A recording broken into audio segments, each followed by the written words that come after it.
All right. Hello and welcome, everybody. So, we are going on the air with ANEA. My name is Edric Figueroa. I am the Act Now and AIDS Coalition Coordinator. Really excited to be here with everybody. Whether you're joining us from the Zoom today or from the live Facebook stream, we're hopeful that this conversation can be a space to just create community and talk about the recent events, as well as set some expectations for what we want this Biden-Harris administration to look like for all of our work. So a little bit of background about the Act Now and AIDS Coalition, or ANEA. ANEA is a national coalition of community-based organizations, health departments, and national organizations all working to end the HIV epidemic in the US through community solutions. So since its inception in 2016, we've really prioritized making sure we have a bottoms-up approach, human rights approach to ending the HIV epidemic. So making sure that's true within our leadership, as well as through our programming and efforts. So this program today is no exception. I'm joined today by my wonderful co-conspirator and co-host, Crystal Townsend, who I'll turn it over to introduce herself, as well as our guest today. Thank you, Edric. Hi, everybody. I'm very, very excited to be here today. I feel like there are a lot of emotions happening today. But like Edric said, my name is Crystal Townsend. I'm the coordinator for End HIV Houston. We are a part of the Act Now End AIDS Coalition.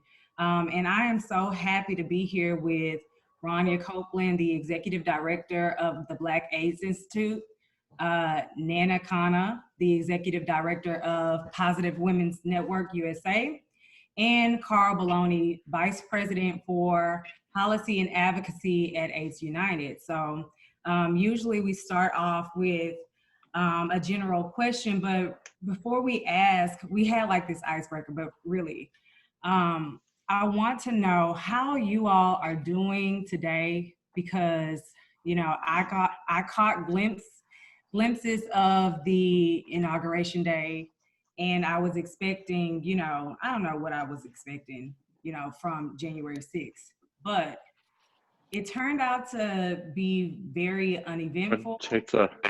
At the same time, we know that this is a historical moment. So I just want to check in with y'all. How are y'all feeling?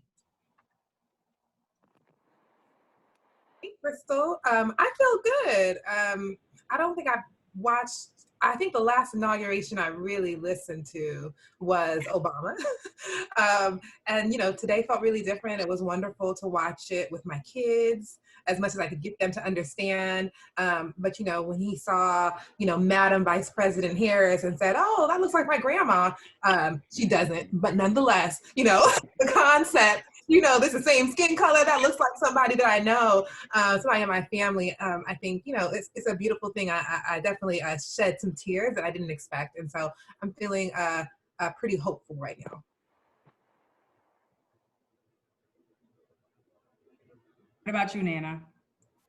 Yeah, I would echo that. Hey, y'all, Nana, she or they, and I'm calling in from Oakland, which is Kamala Harris's, you know, home turf. So we're very proud today to have one of Oakland's own, one of Oakland's finest in the White House. This day has been a long time coming, and I am, you know, completely aware that there's still a lot we need to fight for and a lot of struggles ahead of us. And today I'm really taking this moment to celebrate and honor our survival, our resistance, our victories as a community. And, you know, since it's so significant to me as a South Asian woman to have a Black woman, a Desi woman in the White House today, this is a moment I have dreamed of since I was a little girl too. So I thought about that a lot when I looked at today, Nana, knowing that that background, your background. I thought about that. So what about you, Carl? How are you feeling? Yeah, thank you for asking. I think I'm joining probably a lot of the country and the world, all of you, and just breathing a sigh of relief. You know, it's been such a hard 4 years, and while, as Naina said, we have so much work to do. It's, you know, like, I want to take this day, I'm gonna have a glass of champagne when this call is over, and just enjoy it before we get back to work.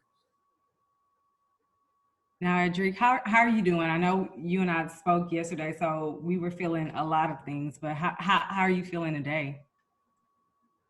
You know, still a little bit in disbelief that we're going to get some changes that we've been waiting for 4 years now, but also I got to watch the ceremony, saw some of the outfits and the comments, and I was like, all right, so hopefully a new day, a fashionable day, and a more equitable day is unfolding right before us.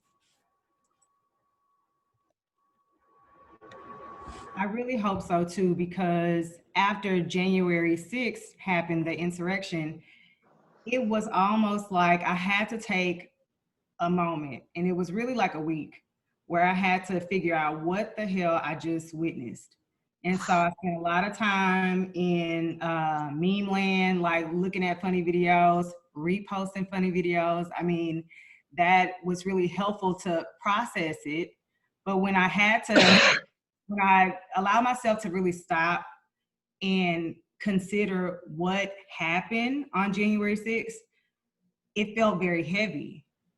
And so that's something that I'm happy we didn't have to experience again. But considering that, I wanted to ask you all, how do you center yourselves right now in this moment?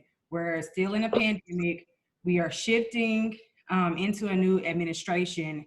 And from the insurrection that we all witnessed, it was evident that, you know, white supremacy exists, and just because we have ushered in a new administration does not mean it just went away.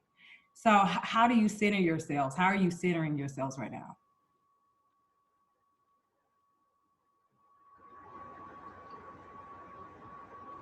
And let's be clear. So we want to make this more of a conversation. And sometimes that's hard when we have a lot of people on the line, but feel free to jump right in. And so Raniyah, I'll have you go first, but everyone feel free to jump right in, and we'll take questions as soon as we get the conversation going. Yeah, you know, I'm very heavy on the self-care. Very, very heavy on it. I have a whole routine that people laugh at me about. But I do a lot of that, right? I'm centering myself, making sure I have time to, you know, reflect, time to have joy, and really kind of revel in the resistance of Blackness and womanhood, and that gives me power.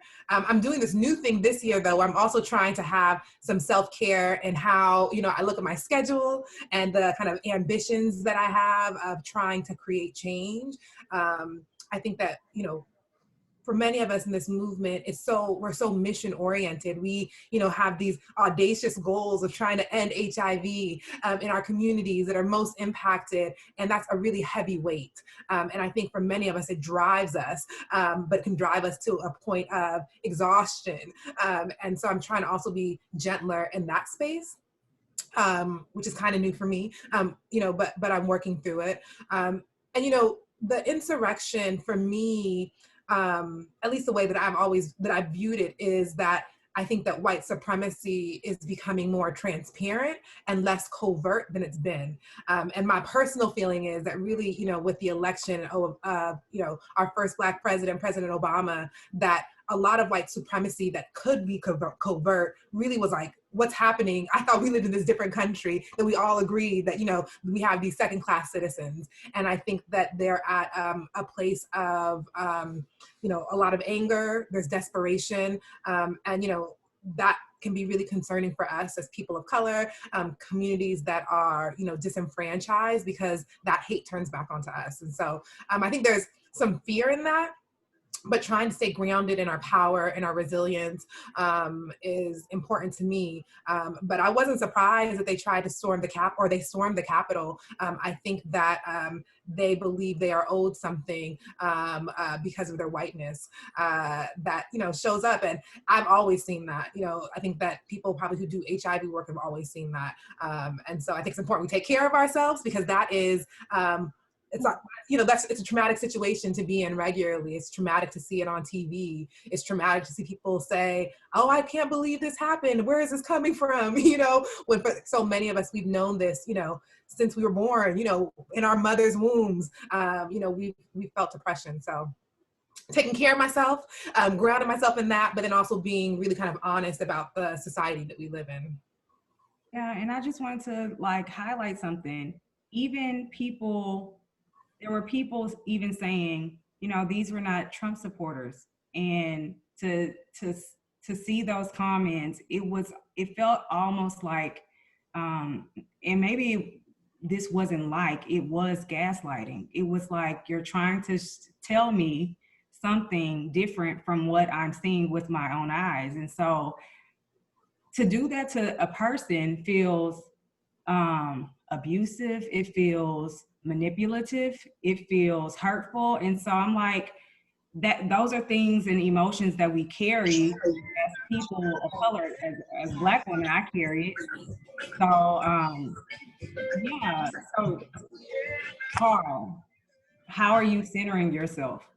Thanks, Crystal. So Raniyah and Naina, and I'm sure a few people on the call know, I just came back from paternity leave. This is my second week back at work, and I have newborn twins. So my focus has been very centered on them, which has been great. It was nice to for once not be there at work thinking about this stuff 24/7.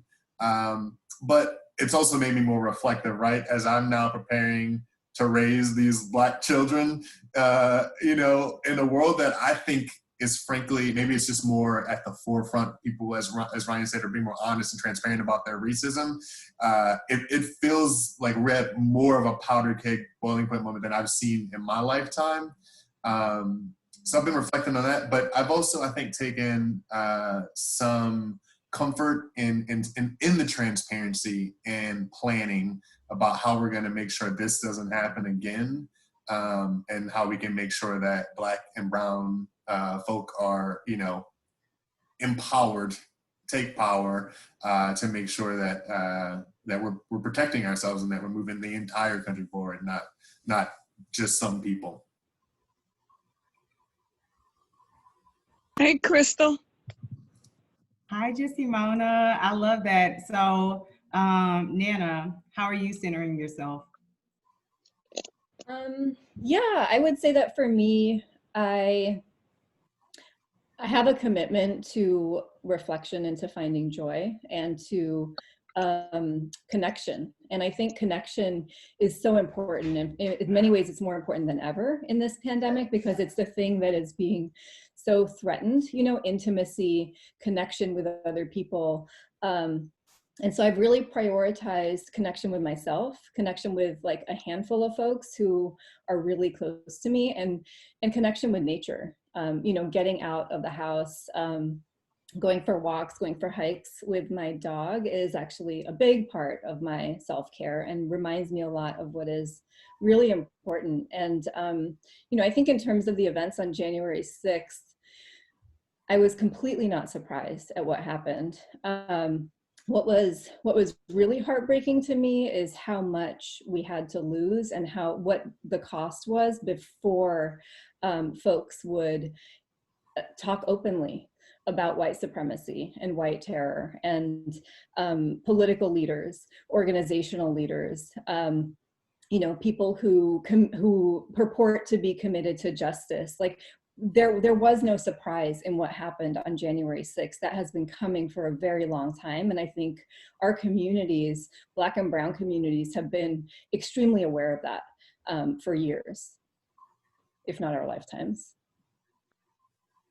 Yeah, Edric, I don't know if you wanted to jump in, but I'll quickly share that even you all sharing how ways that you are centering yourselves in this moment is honestly, it's calming to hear that. It's calming to me. And so I appreciate you all sharing that.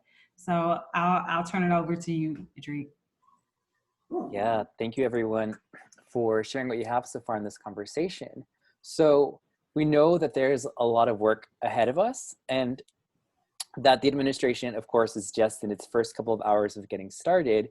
But prior to this day, I know a lot of us have been part of so many organizations that have put forward transition documents, that have had meetings with the administration to talk about our priorities. ANEA and AIDS United put out their own transition document that we sent over to the Biden-Harris administration. I put it in the chat. And a lot of those points echo what all of us have been saying for a while, right? The executive orders that we need to be, that are currently on the books, that attack the rights of women, migrants, and so many other communities, those need to go.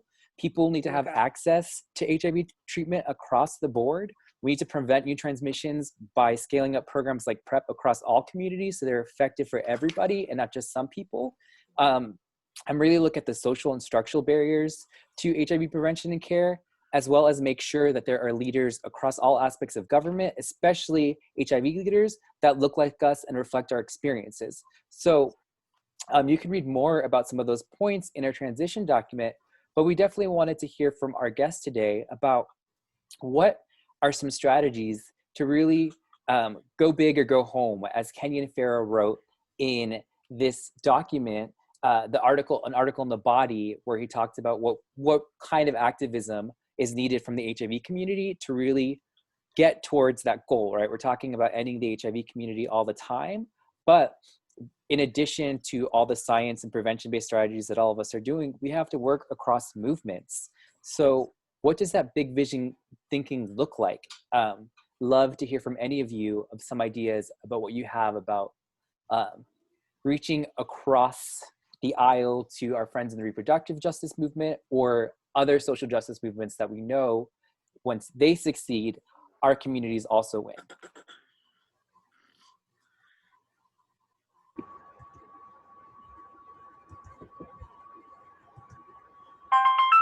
I'll go. I feel like we have a little rhythm now. But I think, Edric, what you said is exactly it, you know, that I think being bold in how we end HIV is really, you know, ending the drivers of HIV in communities of color and communities that are most impacted. And so, like you said, that's, you know, really working with the reproductive justice movement, working with substance use movements, working with the mass incarceration movement, working with people who are doing work around policy change, working with organizations that are really trying to ensure that healthcare is a universal right in the States. And so, and we know we have so much data that shows that HIV in the US is not about what we do as individuals, but really it's about these systems that we live in. And I think that this administration has a unique opportunity. They have, you know, at least made the claim and been clear, you know, that racism is a public health issue. And we have COVID-19, which is disproportionately impacting communities of color.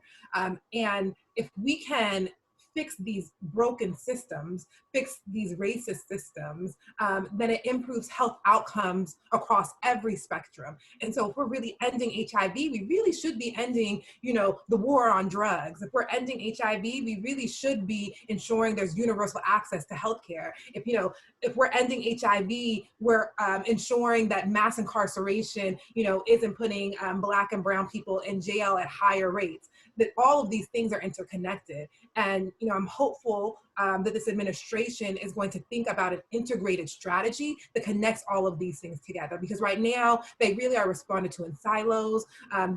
We have funding streams that don't connect. We have outcomes that are not looked at around how they impact each other. And I think that we have a really kind of unique opportunity right now to do that. So I think that that's kind of one big, bold thing that we can do. And then I surely think that we as folks within the HIV movement can be more self-reflective around how we replicate and duplicate white supremacy in the work that we do, right? White supremacy is a system that we all live in. It's not just about white people. And so how do we, mimic white supremacy in who we promote and who leads our organizations and who gets resources?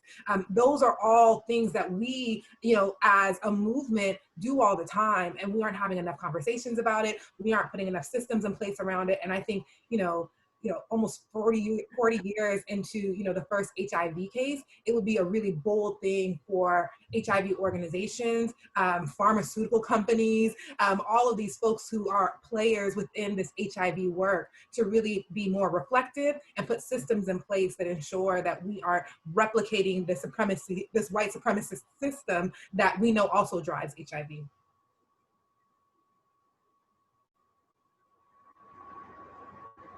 Man, I would love to. Oh, go on, Crystal. I'm sorry. Oh, no, go, Carl. I couldn't see you. Go ahead. No, I mean, I was going to say what she said, but Raniyah's spot on. Y'all know, all the structural barriers to people living healthy lives. And structural barriers are one place the federal government has the most power to address. It's the big things. It is access to healthcare. So, can we please disconnect having access to healthcare from employment? It is transportation, just being able to get to and from and access broadband, to have telehealth. COVID-19 has shown a light on how much the haves and the have-nots have moved further and further apart. Some people can work from home. I'm thankfully one of them, but, a lot of people can't do it. And a lot of people with underlying health conditions or whatever else is going on still have to go and be out in the world and expose themselves to risk. So I think those key social determinants of food access, nobody's paying their bills, nobody's taking their ARVs if they don't have a home. There's some key things. So I know that some of the principles that we've all supported are continuing the moratorium on evictions and on foreclosures. That's things that I understand are part of the early, activities of the Biden administration, but they really need to be looked at, structurally. What are the things that are persisting across structural barriers that are keeping people from achieving equity in this country? Housing, transportation, broadband access, healthcare access, educational attainment. I'm loving the conversations around, forgiving federal student loans, certainly extending the suspension during the rest of the pandemic.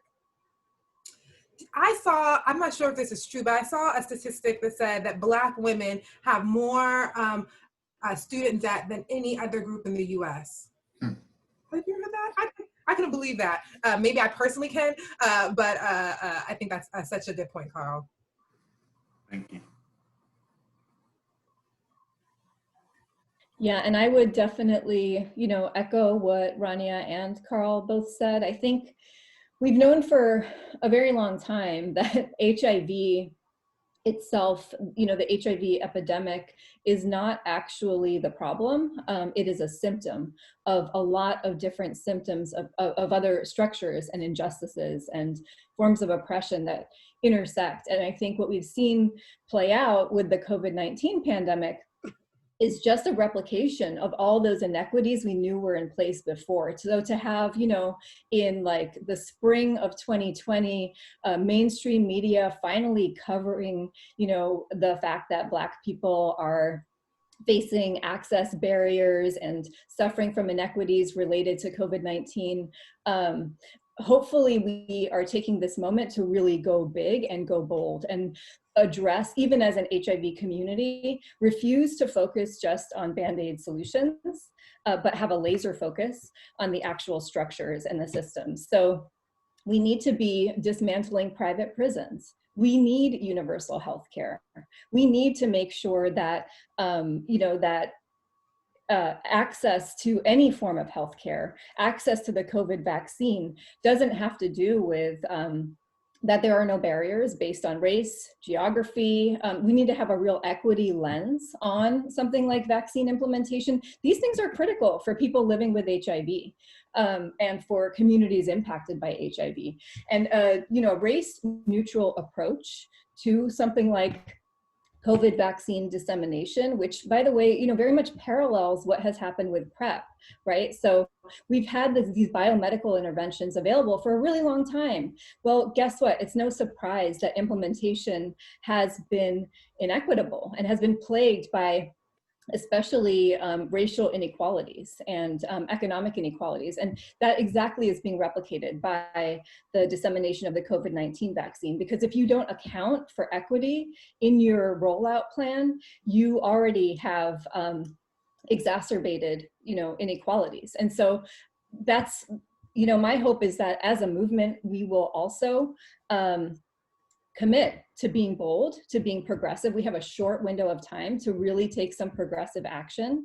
And it's time. You know, people have signaled, folks on, you know, sort of both sides of the two-party aisle have signaled that they're ready for a change from the status quo. And I think that's because people are suffering. People are really suffering because the structures that have, and the people who have been in power for a long time have been serving corporations and other types of needs before the needs of the people. And so we need interventions on all of that. I wanted to ask you, Nana, because I know you've been doing a lot of great work building power in the South, building power really across the country. We've seen key, you know, wins in Georgia, Pennsylvania, even in Texas where I am. And I want to really kind of dig into this a little bit more, because sometimes as an HIV movement, I know the history, I know how powerful we are. But Kamarian Anderson, one of our great leaders and activists, she said, you know, there is no movement without progress. And so I really think about that. And I think about, you know, our relationships with some of the funders who, you know, don't always match our agenda. We've seen some good work being done, but it doesn't, if we're honest, you know, some of the pharma companies don't match our agenda. So I wonder sometimes, would it be better for us as an HIV movement to lead from the front, especially the conversation around access to healthcare? Would it be better for us to lead from the front or join other movements happening? I know there's a lot of work happening outside of this HIV realm with coalitions like Move On or the People's Bailout. Like, there are other things happening and we're all trying to get to the same place, but would it be better for us to step into a space that is in more of a leadership role, or should we be joining forces? What does that look like? And I guess that question goes to Nana and Carl. Well, really everybody. I believe that the power is always in the people and that we are always stronger when we work together with a real vision for justice and a real plan that centers those who are most impacted. And when I say those who are most impacted, I don't just mean people living with HIV. I mean, we need to be clear about what power looks like and the ways that, you know, anti-Black racism plays out, for example, and the ways that xenophobia plays out and transphobia and class privilege and formal education privilege. And we need to be really clear about ensuring that our movements are always led by, and that we are always accountable to those who are most directly impacted by these different systems of oppression. You know, and that's because that's where real change comes from. People who are impacted by systems understand power in ways that you know, like in a very deep way, and understand exactly what their communities need. And so yes, I absolutely believe that we need real cross-movement organizing. We need to be working with racial justice movements and decarceration movements and, you know, abolition movements for sure, reproductive justice movements, trans liberation movements.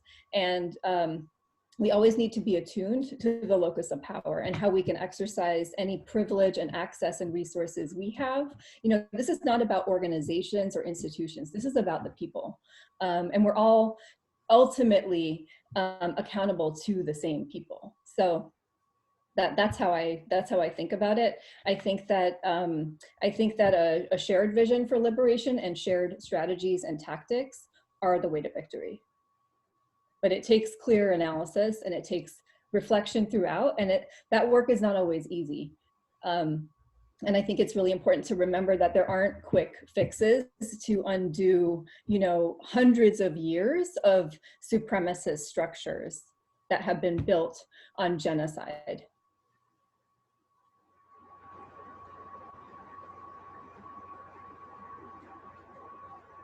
I'll just jump in. Something you said, Nana,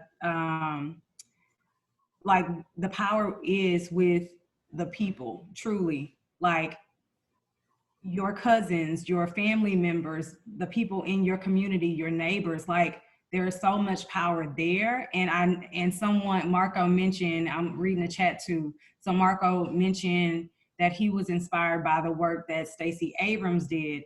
And, you know, we all know that she inspired a lot of people. We also know that there were a lot of people helping to co-conspire with her. And so when we say that the power is with the people, sometimes we are connecting with the same people.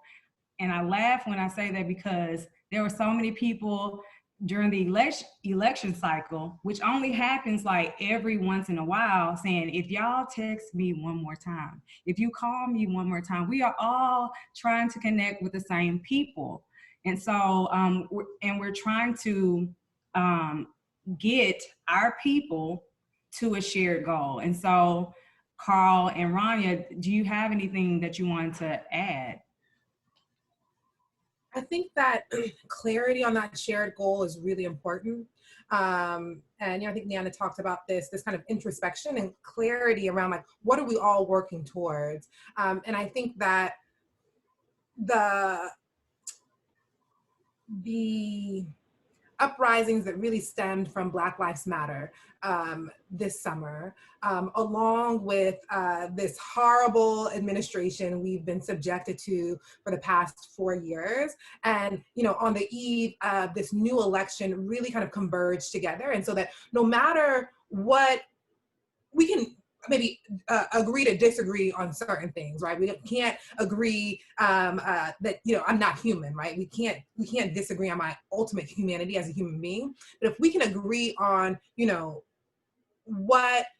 about Black Lives Mattering, we can agree that things need to change, that we all have a part to play and a role to play. And I think that's what happened with this election, you know, that you had all of these organizations working together towards a similar goal. And that you also, I think, there was power in the people, right? And so I know folks were tired of the text messages and phone calls and the mailing.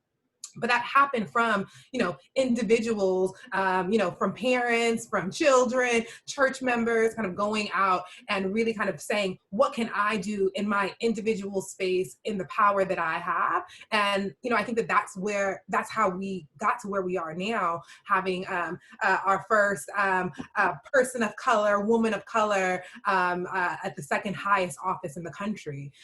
And I think about like, how can we translate this into our HIV work? How can we translate that power building into, you know, the things that we know need to change, whether it's, you know, mass incarceration, lack of access to healthcare, and how can we take this kind of underlying message and vision of equity and translate that into people power that really drives the movement. And I think that is, at least for me, what I'm thinking about as we go into, you know, the next years, that we have, at least at BAI, you know, we've done a lot of work with like trying to build people power a lot through our BTN networks. But how do we do more of that, right? We know we need a national mobilization movement that is really led by people most impacted by HIV. And so I think, we have a bit of a blueprint. And I think that there's a will that wasn't there previously. And I think there's such, I feel more energized than ever that we really can end HIV within our lifetimes, because I do believe that the value of people power is higher than ever, and that I think the community see that we really can create change that we want for ourselves and for our loved ones.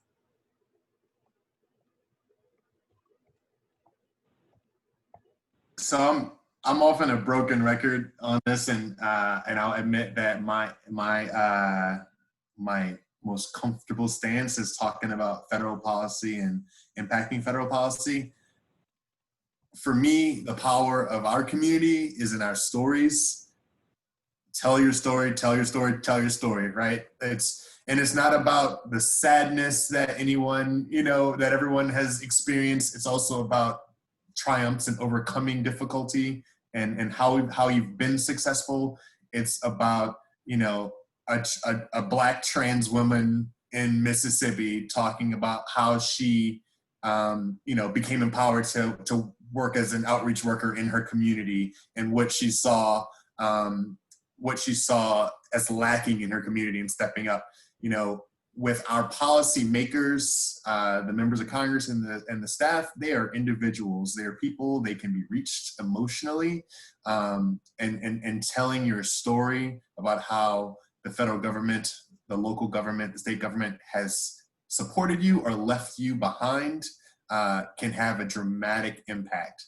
I got to do the plug for AIDS Watch. Us and our planning partners at TAPE and the caucus are planning another AIDS Watch. We're approaching 30 years of it. It's an event that I think many of you have been involved in from the start. And that's where we all come together and shape those personal stories to create policy change. And we have to share those stories at every opportunity. Thank you for that, Carl. And we welcome any comments. People might have questions for us, or if there are opportunities or things that you've witnessed, ways in which HIV organizations have influenced cross-movement change. I welcome that, because I think we're still building that infrastructure, like utilizing people power, but making sure that our values are aligned. And in that utilizing people power, we're not also using people to get a message that might not be ours to share across, because I think we're in this space where we have so much potential to interrupt the harms that are being caused across different issues, but we also want to honor that some of those issues aren't ours, and make sure that in everything that we're doing, that people power is central. And Carl, to bring it back to just political advocacy, I know we've been talking about a lot about what individuals can do. How can our political leaders course correct from the past 4 years? What needs to happen in Congress, across federal offices, at the CDC, at HHS, to make sure that it's safe to center racial equity across our movements? For me, it's about specificity. We need to really call out who are being impacted. We need to say Black people, we need to say Latinx people, right? And really be specific about who has been harmed. We need to, no words should, just like no people should be banned.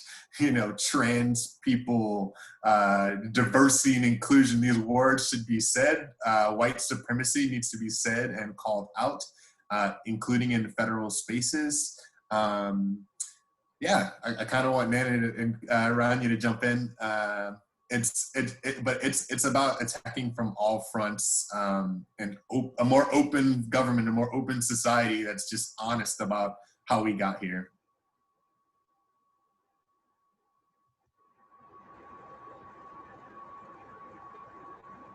Yeah, feel free to jump in, Naina, or Raniyah, if you have anything else to add. Yeah, I'll jump in. Just, kind of like also reflecting back to the question that Crystal raised before about this electoral moment and what it took to get here, and how many folks, mobilized and organized from our communities.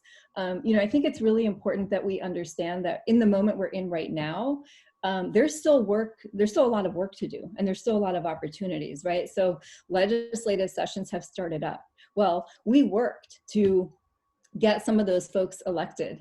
We worked to, make sure that there's leadership at the local, state, and federal level that reflects the priorities of our communities, and that candidates were informed about things like HIV criminalization and the importance of Medicaid, and what it means to truly invest in an ADAP program without income eligibility caps, and all of that, and how the importance of housing for people living with HIV and people who need it.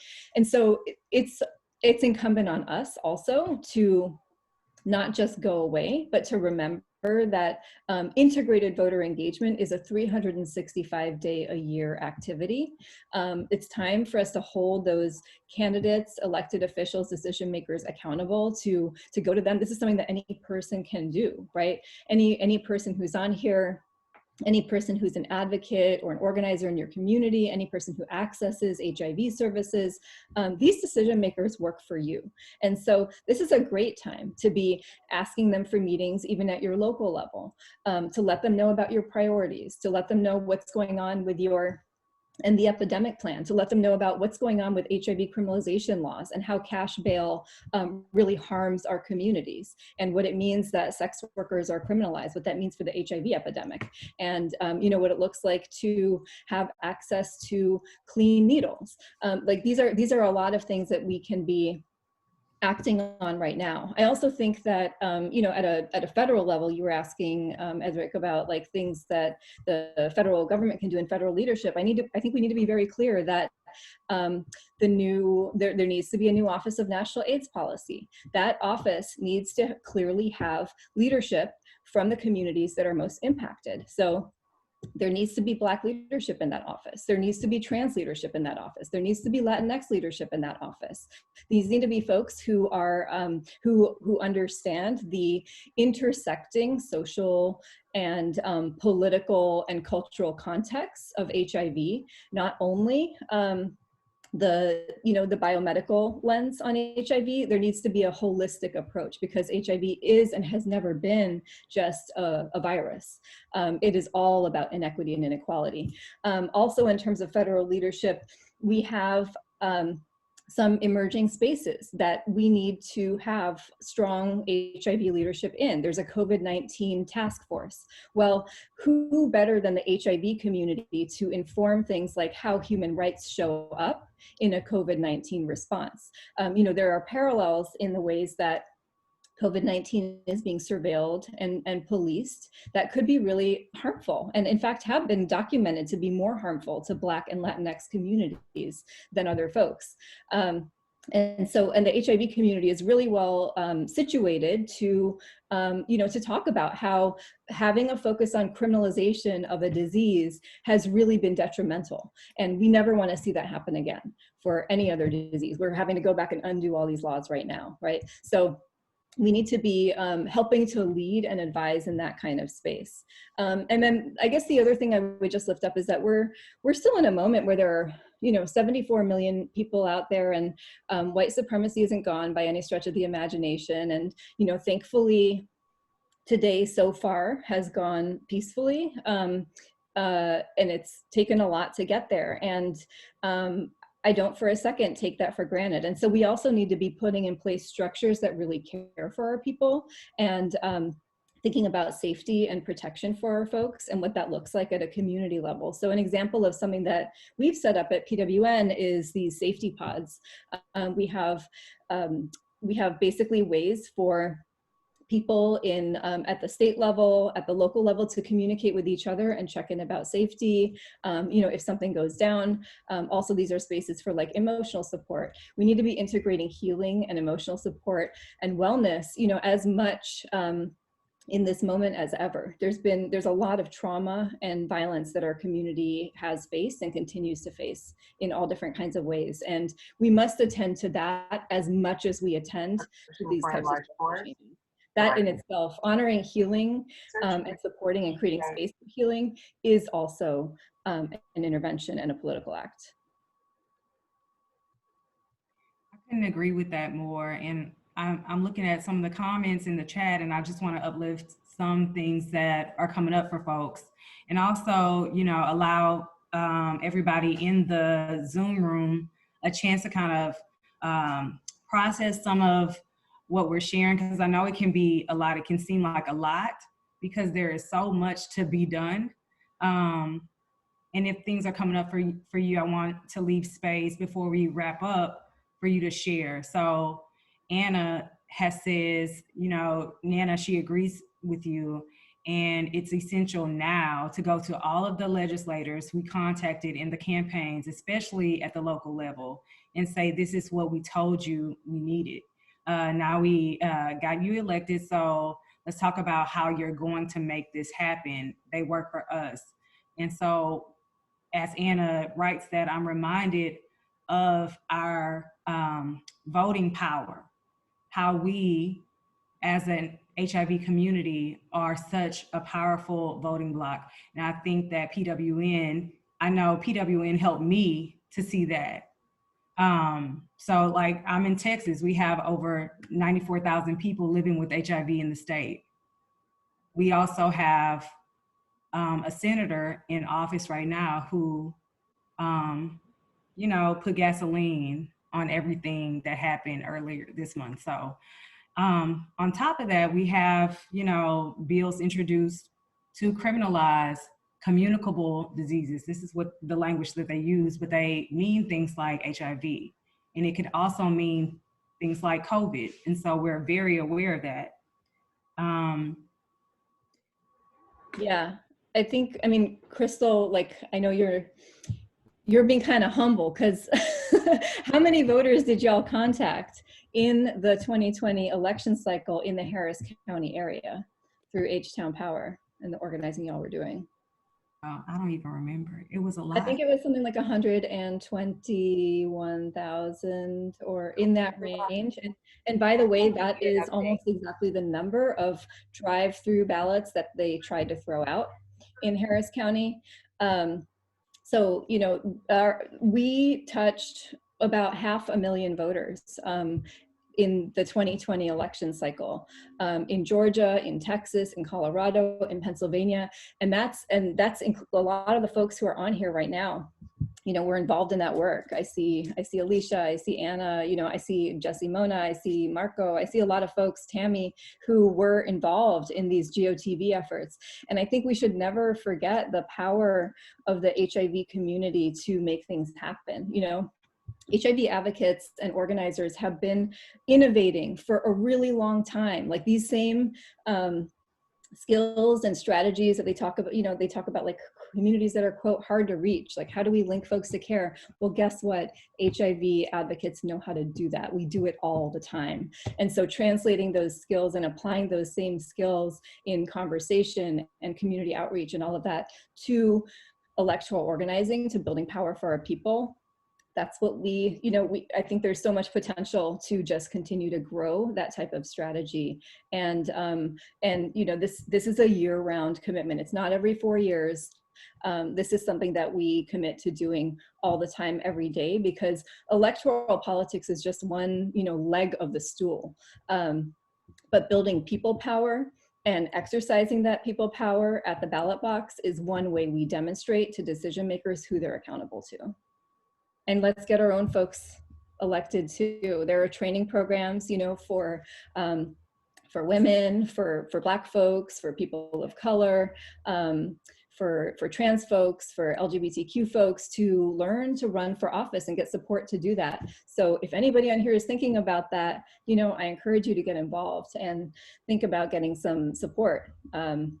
Anybody on here could be an elected leader as well. Can I just add, Nana and Crystal, your remarks really made me reflect on how close the margins have been, right? Democrats have control of the Senate because of 2 people in one state, and those were incredibly close. And having 94,000 people in your network can change the tide of an election. and particularly thinking about the South, where we know is really disproportionately impacted, where there are a whole lot of black and brown folks that are maybe not registered to vote, but we shouldn't be losing those elections there. There's a lot of power in the people in those areas, and we have the best example of how much just a few people can turn the tide. Yeah, so Tana was one of the leaders for our group called H-Town Power, and she said that we contacted 168,000 people, and so that is incredible. Before we wrap up, I did want to bring this to light. So Raniyah, in a recent article with The Body, you wrote that you're glad people see that white supremacy drives Black HIV rates. And we kind of touched on this earlier, but I do want to name something that we haven't really talked about. Calling out white supremacy for what it is, and how much courage that takes for one person to name a thing in their workplace. And so that is not lost on me. And so as we are trying to dismantle systems and even understand how we play into these systems, I want to ask everybody, really, how do y'all think we can make it safe to name and dismantle white supremacy to help us reach the end of the epidemic?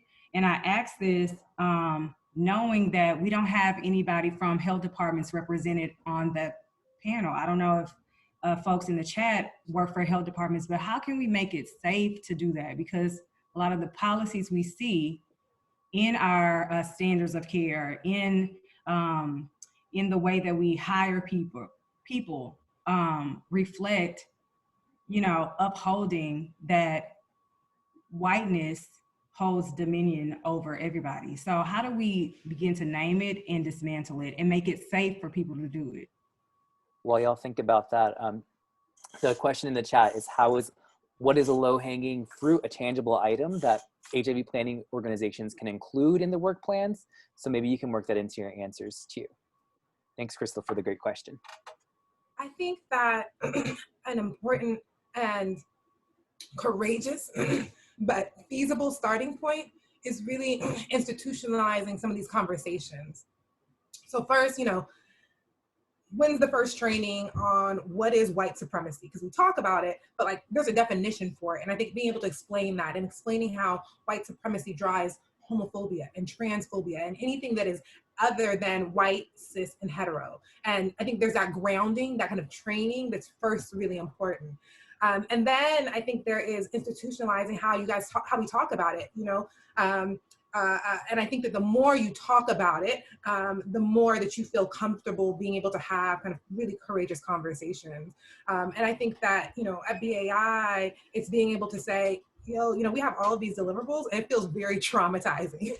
And me being able to, and so somebody being able to say that to me as the leader of the organization, and me being able to say, I understand that. Let me think about that. How, our funding, is tied to white supremacy overall, and that I don't have an answer for it, but there's space to be able to have that conversation because that's a culture that we built. And I think that when you provide that space for those conversations, that it starts to progress, because you're having these, elucidating conversations. And so I think that, a way to start is putting it in, we're doing a monthly training related to white supremacy every month because there's so much to learn about it. There's so much to learn about, Black theory and all these kind of theories, critical race theory that, Trump trying to ban having conversations on. And so, scheduling every month, we're having these critical conversations internally, bringing maybe experts in, and then how within kind of our,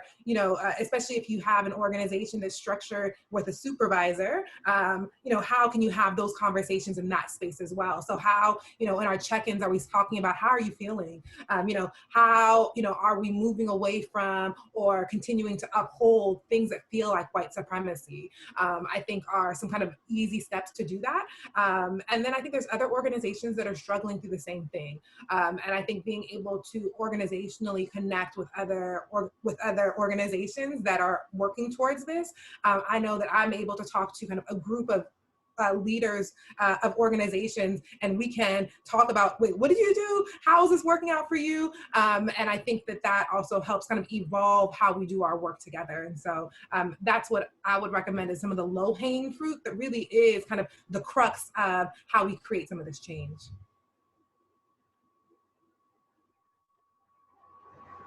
Yeah, and the only things I would add are like, it's not always safe for Black folks and people of color to be the ones bringing these conversations up in workspaces. And I think it's really important to acknowledge that and to think about how we can create more supportive community for BIPOC leaders, you know, Black, Indigenous, people of color folks inside of HIV organizations, whether at a leadership level or not, because we're all, as Raniyah said earlier, swimming in this soup of white supremacy, right? So we also need supportive space among each other.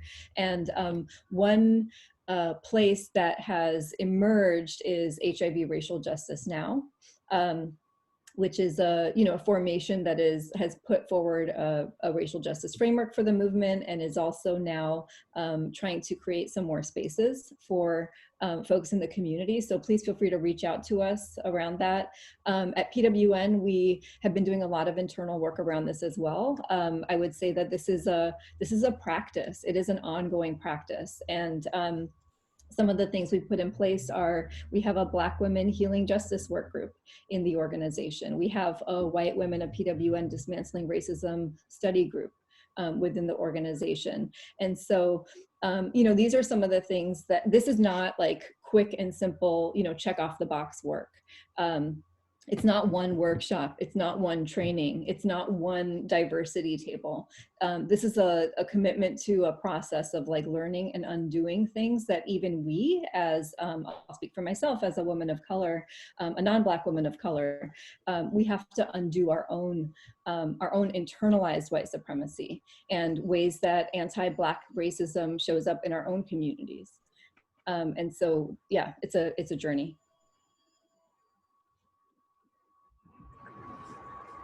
Carl, I know we're getting close to our time, but if you have any last thoughts, we're happy to hear from you. I think they've said it best. Thank you, Andrew. Yeah. So definitely, please feel free to follow up with me, and I can connect you to PWN, BAI, AIDS United, and also with the coalition to make sure spaces like this, where we're heard, where our people are represented, keep going into the future. Definitely like us on Facebook if you haven't already. And we look forward to coming to On the Air with all of y'all again next month. So thank you so much to our wonderful guest and Crystal, our co-host. And feel free to write any outstanding questions in the chat. We'll make sure to flag them and follow up with you later if we can. Thank you all. Thank you all so much. Everybody take good care. And I hope everyone gets to celebrate this moment. Yes, yes, yes. Congratulations. For it. I know. Thank you. I think I'm going to Thanks, everybody. Campaign too now, Carl. Thanks for that idea. You too. Cheers, y'all. See y'all. Bye. Bye.